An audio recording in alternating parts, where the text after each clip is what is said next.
Del Evangelio de Lucas, el capítulo 9, versos 21 y 22. Dice el verso 21: Jesús ordenó terminantemente que no dijeran esto a nadie y les dijo: el Hijo del Hombre tiene que sufrir muchas cosas y ser rechazado por los líderes religiosos, los jefes de los sacerdotes y los maestros de la ley. Es necesario que lo maten y que resucite al tercer día. En esta fecha, en donde estamos próximos a celebrar la Pascua de Resurrección, quiero comenzar con una serie de mensajes hoy, el miércoles y el domingo de Pascua, ¿sí?, sobre los cuales estará enfocado en los mensajes que encontramos para la iglesia de hoy en todos los acontecimientos que rodearon a la muerte y resurrección de nuestro Señor Jesucristo. Desde la entrada triunfal a Jerusalén hasta su muerte en la cruz del Calvario. Cada uno de estos acontecimientos se dio porque, como lo traduce la versión Reina Valera, eran necesarios. Eran necesarios. Ninguno de ellos ocurrieron por casualidad, ni tampoco fueron eventos fortuitos, sino que todos, cada uno de ellos, formaron parte del plan de redención que nuestro Padre Celestial tenía preparado para la humanidad, para que la humanidad tuviera la oportunidad de volverse a Él, de reencontrarse con Él a través del sacrificio de Cristo Jesús en la cruz. Y quiero que veamos cada uno de en estos mensajes los acontecimientos que tuvieron lugar y que forman parte de la pasión de nuestro Señor Jesucristo. Ahora, entonces, comenzando el primer acontecimiento, fue la entrada triunfal de Jesús en Jerusalén. Mateo capítulo 21, verso 6 en adelante dice: los discípulos fueron e hicieron como había mandado Jesús. Llevaron la burra y el burrito y pusieron encima sus mantos, sobre los cuales se sentó Jesús. Había mucha gente que tendía sus mantos sobre el camino. Otros cortaban ramas de los árboles y las esparcían en el camino. Tanto la gente que iba delante de él como la que iba detrás gritaba: Hosana al Hijo de David. Bendito el que viene en el nombre del Señor. Hosana en las alturas. Cuando Jesús entró en Jerusalén, toda la ciudad se conmovió. ¿Quién es este?, preguntaban. Este es el profeta Jesús de Nazaret de Galilea, contestaba la gente. Este acontecimiento, iglesia, marca el inicio de la semana de la pasión de Cristo. Y esto significaba que Jesús llegaba a la ciudad de Jerusalén para cumplir todo lo que estaba profetizado y lo que él mismo les había dicho a sus discípulos, que le era necesario padecer mucho, era necesario que él sufriera, que fuera entregado a la muerte de cruz y resucitar al tercer día. Ahora, cuando Jesús entra en Jerusalén, el texto nos dice que las multitudes salieron a recibirle con alegría y con esperanza. Toda esa gente, todas esas personas, esa multitud, creía que ese hombre venía a liberarlos. ¿A liberarlos de qué? Bueno, a liberarlos del dominio del Imperio Romano en ese momento. Y por eso el grito de todos era Hosana, que literalmente significa salva ahora. Cuando usted dice Hosana, está diciendo salva ahora. Y ellos estaban esperando la llegada de alguien que viniera a salvarlos de la opresión romana y que instituyera nuevamente el reino de Israel en ese momento y en ese lugar. Pues esa era la esperanza también de muchos de los discípulos y de los seguidores que el Señor tenía. Ellos esperaban y tenían la esperanza de que Él levantaría nuevamente el reino que les había sido quitado.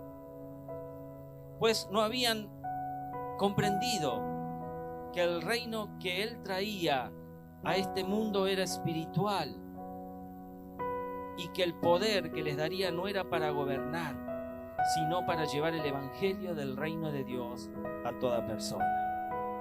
Amén. Ahora, lo aclara muy bien el texto en el libro de los Hechos, capítulo 1, 6, 9, que dice: entonces los que estaban reunidos con él preguntaron: Señor, ¿es ahora cuando vas a restablecer el reino de Israel? No les toca a ustedes conocer la hora ni el momento determinados por la autoridad misma del Padre, contestó Jesús. Pero cuando venga el Espíritu Santo sobre ustedes, recibirán poder y serán mis testigos, tanto en Jerusalén como en toda Judea y Samaria, hasta en los confines de la tierra. Y habiendo dicho esto, mientras ellos lo miraban, fue llevado a las alturas hasta que una nube lo ocultó de su vista. Hasta el último minuto antes de la ascensión de Jesús, sus discípulos aún creían de que iba a ser restaurado el reino sobre la tierra. Entonces, ¿cuál es el mensaje que encontramos en la entrada triunfal para la iglesia en la actualidad? ¿Cuál es el mensaje de la entrada triunfal para la iglesia de hoy, para nosotros? Muchas personas están dispuestas a recibir a Jesús como libertador, pero no como Señor y Salvador de sus vidas. Consideremos por un momento este importante aspecto de la fe. Mis amados, cuando hablamos de recibir a Jesús, a menudo nos encontramos con dos dimensiones cruciales. Muchas personas están dispuestas a aceptar a Jesús como aquel que los libera de las cadenas del pecado. Están dispuestas a aceptar a Jesús como aquel que los libera de la culpa, que los libera de la esclavitud. Ven en Jesús al que rompe las ataduras. Él les da una nueva oportunidad. Como libertador, Jesús nos ofrece la liberación de nuestro pasado, la sanidad emocional, la esperanza para el futuro. Él es el que nos rescata de la oscuridad y nos lleva a la luz. ¿Es cierto esto? Claro que sí. Pero aceptar a Jesús como Señor y Salvador es aquí en donde la verdadera profundidad de la fe se manifiesta. Porque no se trata solo de liberación, sino que se trata de sometimiento. No se trata solo de recibir, sino que se trata de entregar. Ser Señor implica que Jesús tiene autoridad sobre nuestras vidas. Él no solo nos libera, sino que también gobierna sobre nosotros. Y aceptarlo como Señor significa que rendimos nuestra voluntad a la suya. Ser Salvador va más allá de la liberación temporal. Es la redención eterna para cada uno de nosotros. Jesús no solo nos libera de las cadenas del pecado, sino que también nos ofrece la vida eterna a través de su sacrificio en la cruz. ¿Por qué es crucial entonces aceptar a Jesús como Señor y Salvador? Porque solo cuando lo hacemos así, de esa manera, es cuando experimentamos una transformación completa en la vida del hombre y de la mujer. no solo somos liberados, sino que también somos restaurados, somos renovados. Porque la fe en Jesús no es solo un evento puntual, sino que es un compromiso constante. No es el momento en donde yo reconozco a Jesús y ya, sino que es algo constante, es algo continuo, es algo de todos los días, es seguirlo, obedecerlo, es vivir de acuerdo con sus enseñanzas todos los días de nuestra vida. Porque solo como Señor y Salvador, Jesús puede llevarnos a la plenitud de la vida y a la comunión con nuestro Señor. Hoy en día, al igual que en los tiempos de la entrada triunfal de nuestro Señor Jesucristo, las multitudes reciben al Jesús que los puede libertar, el que los puede liberar. Es decir, las personas están dispuestas a recibir a Jesús como el libertador de sus enfermedades, como el libertador de sus problemas, como el libertador de sus deudas, recibirlo como el libertador de sus necesidades, pero no quieren recibirlo como salvador de sus vidas, no quieren recibirlo como su redentor. Y el problema es que las multitudes, las personas, al igual que en los tiempos de la entrada triunfal, quieren conocer el poder de Jesús, quieren conocer las bendiciones de Jesús, pero no conocen ni quieren conocer a Jesús. Cuando entró él en Jerusalén, toda la ciudad se conmovió diciendo: ¿quién es este? Y la gente decía: este es Jesús, el profeta de Nazaret de Galilea. Pero sabes, mi hermano, mi hermana, como cristianos tenemos que saber que la vida eterna es que toda persona conozca al Padre y a nuestro Señor Jesucristo como Salvador de sus vidas. El Evangelio de Juan dice: y esta es la vida eterna, que te conozcan a ti, el único Dios verdadero, y a Jesucristo, a quien has enviado. Y es por esto que, como Iglesia de Cristo, nunca debemos perder el enfoque de nuestra predicación, ni perder el enfoque ni el objetivo principal de todo lo que hacemos. Es importante que el sábado próximo todas las células sean convocadas aquí para ir y repartir tratados a toda la comunidad de Adolfo Sordó. Vos como líder, convocá a tu gente, porque ese es el enfoque que debemos tener, de llevar un folleto, aunque sea, para que la persona lo reciba y quizás podamos darle una palabra o tener un motivo de oración por ellos. No perdemos el enfoque de nuestra predicación. No debemos perder el objetivo principal de todo lo que hacemos. Pues la iglesia está llamada, mi amado, mi amada, a continuar la misión. Está llamada a llevar adelante el proyecto o la visión de nuestro Señor Jesucristo, que es buscar a los perdidos para que sean salvos por medio de Jesucristo. Jesús le dijo: hoy ha venido la salvación a esta casa, por cuanto él también es hijo de Abraham, porque el Hijo del Hombre vino a buscar y a salvar lo que se había perdido. Segundo acontecimiento.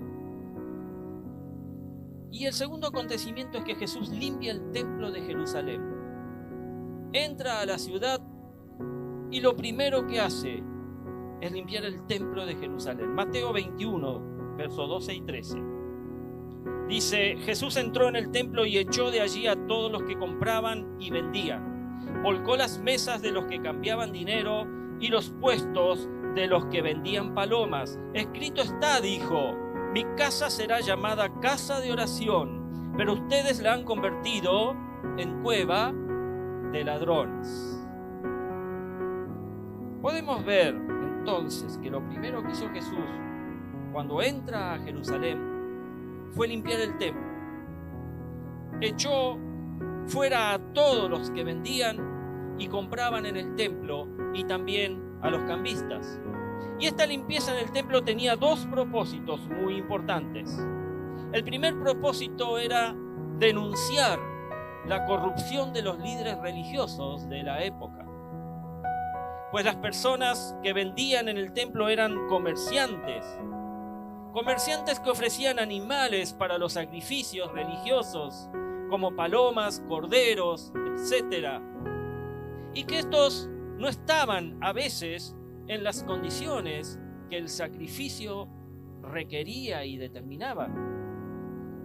También estaban los cambistas. Los cambistas eran aquellos que intercambiaban dinero común, el dinero corriente que llevaba la gente, por monedas de uso específico que se utilizaban en el templo, ya que las autoridades religiosas exigían el pago del impuesto del templo en una moneda específica, no en cualquier moneda. La moneda de uso en el templo de Jerusalén se llamaba siclo o siclo sagrado, y era una moneda de plata utilizada específicamente para pagar el impuesto del templo, que era obligatorio para todos los judíos de la época según la ley religiosa que imperaba en ese momento. Esta moneda tenía un valor específico y se utilizaba exclusivamente en transacciones relacionadas con el templo y su mantenimiento. No es difícil entonces darse cuenta, mi amado, mi amada, que era un gran negocio para algunos. Los líderes religiosos de la época de Jesús habían convertido la adoración a Dios en un negocio muy lucrativo para muchas personas. Lo segundo que Jesús quería hacer era volver al propósito original del templo de Jerusalén.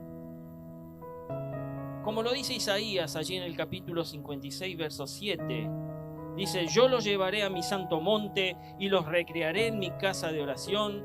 Sus holocaustos y sus sacrificios serán aceptos sobre mi altar, porque mi casa será llamada casa de oración para todos los pueblos. Y en Marcos 11:17 Jesús enseña esto, diciendo: ¿no está escrito, mi casa será llamada casa de oración para todas las naciones? Mas vosotros la habéis hecho cueva de ladrones. La parte del templo que Jesús limpió se llamaba el atrio de los gentiles, el cual era una parte del templo de Jerusalén destinada específicamente para que los gentiles, ¿quién eran los gentiles? Los gentiles eran las personas no judías, para que éstas pudieran entrar y adorar a Dios. Era el espacio más externo, podríamos decir más alejado del templo. Después de este espacio se encontraba el atrio de las mujeres. Después venía el atrio de los hombres y luego el santuario interior. El atrio de los gentiles estaba abierto a todas las personas independientemente de su origen étnico, raza o de su religión. Y este atrio era un lugar de encuentro para personas de diferentes culturas, de diferentes creencias, que deseaban acercarse a Dios y participar de forma quizás indirecta en la vida religiosa del templo. Sin embargo, a pesar de su propósito original, como un lugar de adoración inclusivo, en los tiempos de Jesús, el atrio de los gentiles se había visto corrompido por estas actividades comerciales y prácticas que desviaban su función espiritual, la función espiritual original que Dios le había dado a ese sitio. Jesús, al limpiar el atrio de los gentiles, estaba restaurando su propósito original como un lugar de oración, como un lugar de adoración para todas las naciones, y también haciendo una declaración sobre la pureza y la verdadera espiritualidad que ese sitio debía contener. ¿Cuál es el mensaje entonces de la limpieza del templo para la iglesia de hoy? Y el primer mensaje es que tenemos que cuidarnos, mis amados, de la corrupción y reconocer que el Evangelio, reconocer que los milagros de nuestro Dios no son un objeto, no son un producto con los que podemos lucrar haciendo negocios con ellos. Pedro en su segunda carta dice: en el pueblo hubo falsos profetas, también entre ustedes habrá falsos maestros que encubiertamente introducirán herejías destructivas, al extremo de negar al mismo soberano Señor que los rescató. Esto les traerá una pronta destrucción. Muchos los seguirán en sus prácticas vergonzosas y por causa de ellos se difamará el camino de la verdad. Llevados por la avaricia, estos falsos maestros se aprovecharán de ustedes con palabras engañosas. Desde hace mucho tiempo su condenación está preparada y su destrucción los acecha. Como iglesia, tenemos que comprender que el don de Dios no es algo que se pueda comprar con dinero.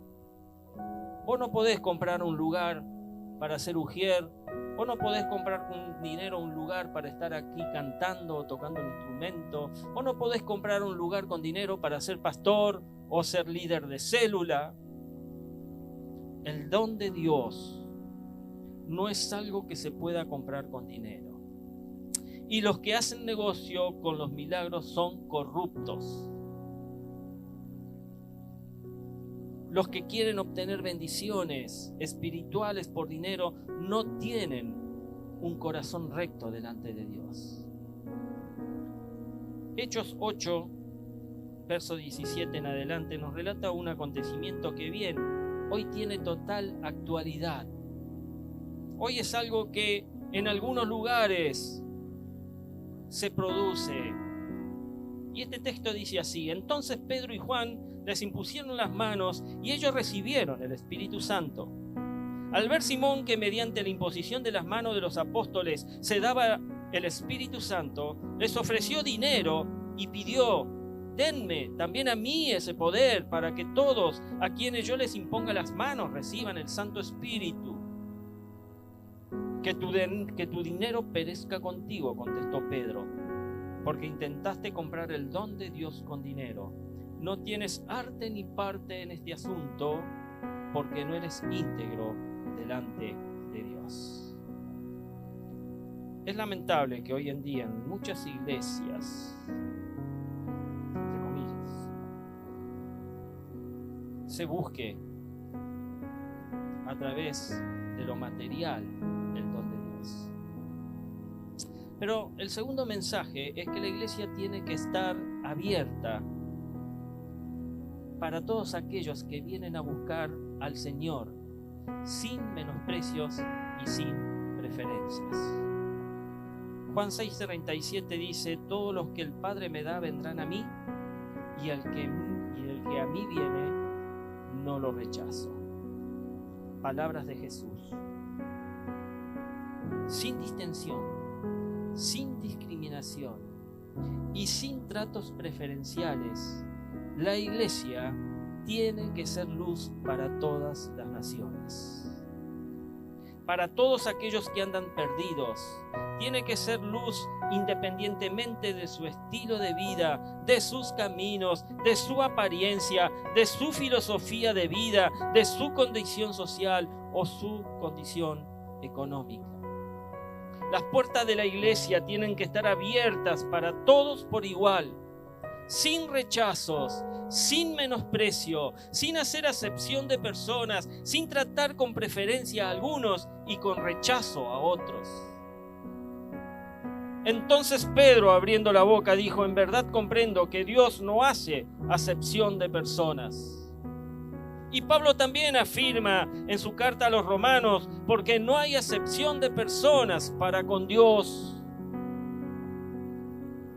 Y el apóstol Santiago en el capítulo 2, verso 1 al 4 dice: hermanos míos, Que vuestra fe en vuestro glorioso Señor Jesucristo sea sin acepción de personas.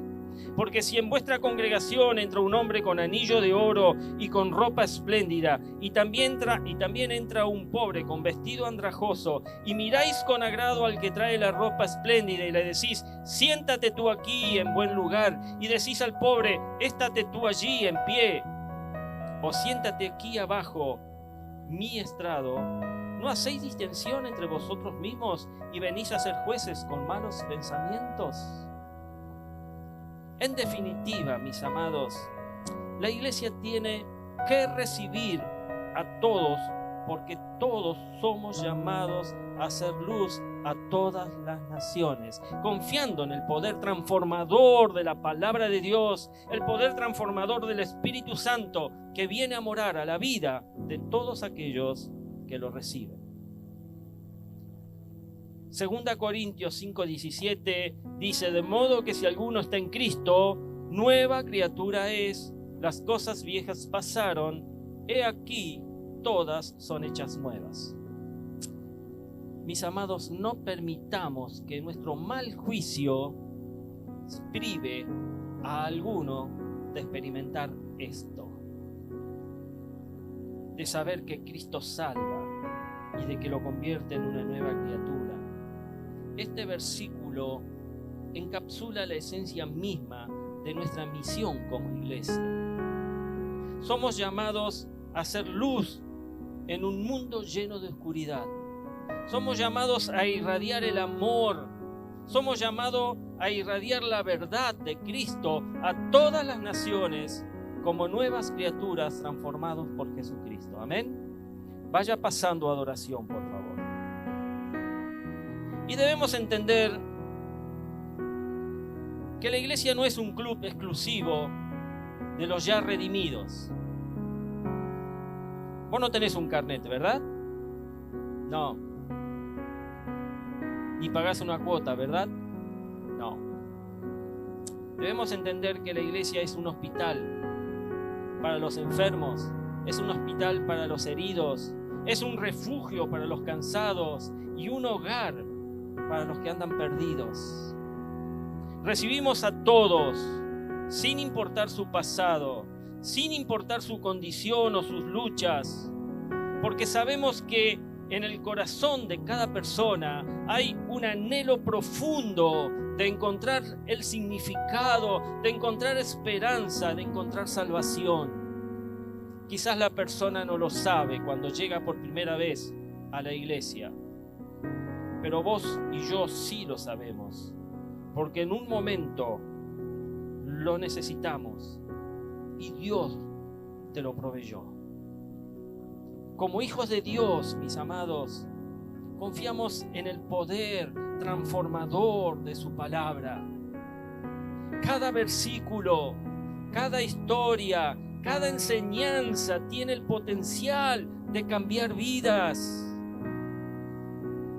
Cuando proclamamos la verdad bíblica, estamos liberando una fuerza sobrenatural sobre la persona que puede romper cadenas, que puede sanar heridas y que puede restaurar el alma, el espíritu. Y no estamos solos en esta tarea. Gracias, Señor. El Espíritu Santo viene a morar en aquellos que lo reciben. Él es nuestro consolador, Él es nuestro guía, Él es nuestro capacitador. El Espíritu Santo es quien nos capacita para amar, para perdonar, para servir y llevar a cabo la gran comisión, que por supuesto por nosotros mismos estamos incapacitados de realizar.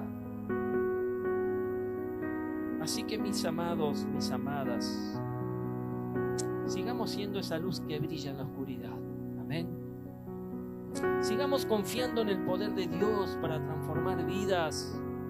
El sábado, cuando salgamos a repartir esos folletos, salgamos confiados de que Dios puede transformar vidas, que lo va a hacer, y que nuestra iglesia sea siempre un lugar de bienvenida, un lugar de amor, un lugar de esperanza para todos los que buscan a Cristo. Que nuestra fe no se quede solo en la liberación inicial. Que también abracemos a Jesús como nuestro Señor, como nuestro Salvador, entregando nuestras vidas por completo a Él. Amén. Solo entonces, y solo entonces, vamos a poder experimentar la verdadera abundancia, la verdadera paz que solo